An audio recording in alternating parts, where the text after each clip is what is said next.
So if we know that each roll is 1/6 of a chance of getting a 1, 2, 3, 4, 5, or 6, it doesn't matter. Let's go back and look at those events that we came up with. So what's the probability of rolling a 1 or a 2? Well, I'm looking at this first one here in green. That's 2 out of 6. Why? Because I can roll a 1 or a 2. That's two items in that event, and I have 6 chances of doing it.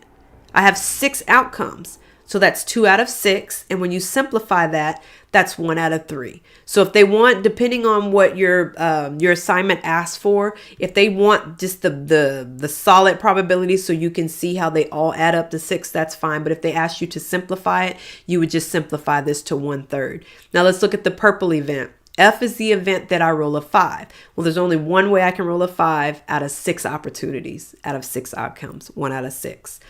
Rolling an even number, there's 3 even numbers, 2, 4, and 6. So that's 3 out of 6 outcomes are going to be even. That's 1/2 when you simplify that. And then the same thing for odd numbers. I have 3, 1, 3, and 5. If I divide that by 6 chances, I still have. So that means I have a 50% chance of rolling an even number, and I have a 50% chance of rolling an odd number. See how that works?